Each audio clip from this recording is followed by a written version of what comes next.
So we had just purchased a new home, and we were doing some renovations to it, or we wanted to do some renovations to it. And we were actually, when we were looking for a general contractor, we were still remote. We were in Connecticut just because the pandemic had just started, and we actually bought the house sight unseen, but we knew there was a lot of things we had to do with it, and we wanted to line up a general contractor so we could hit the ground running when we got here. So that's why I sought out some legal advice, and Wyman Legal Solutions was actually recommended to me. So the contractor was not meeting timelines, and we didn't have anything baked into the contract as far as anything punitive, as far as not meeting timelines. So we did have timelines in the contract, but there wasn't, nothing that impacted his compensation or anything like that if he didn't meet those timelines.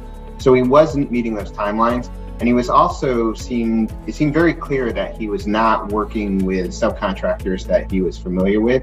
He was bringing folks through and bidding several different contractors with folks he didn't have relationships with.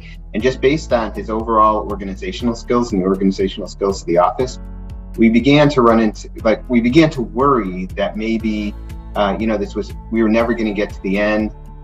We had paid him a certain amount up front, and what could we do to try to make sure that we were going to get where we needed to be? So they were really good at playing the ball from where it lies, coming into the process, understanding where we were, and then just trying to find the best solution to help us, move on to the next step and protect us, which is what we really needed. Reaching out to Wyman Legal Services and talking through our concerns with them gave us the peace of mind of saying, okay, we understand where you are.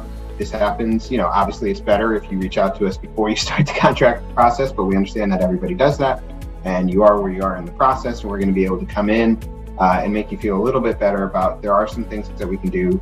We can reach out to the GC, we can get different paperwork that will start to make it evident that he's going to want to wrap up the job as quickly as you want to wrap up the job. And we just felt like we were okay. We had someone sort of in our corner, whereas before we didn't really feel like there was anyone in our corner.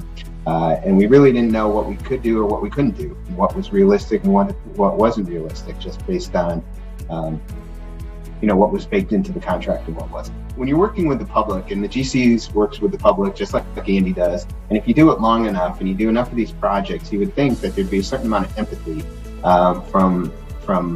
from both parties, and we just weren't getting that empathy from the GC, but definitely felt that empathy from Andy. Definitely came in and said, listen, you don't need to worry about this. I'm going to help you through it. Everything's going to be okay. You're not alone. All that sort of stuff. That just gives you that peace of mind to know, okay, all right, it's not, I went from feeling like I was unclear on like what steps we could take or what the next step forward or what that path forward was going to be. And he helped reassure us that, yeah, there's a path forward and it's going to be all right, and we're going to figure it out and we'll take care of it. And he did.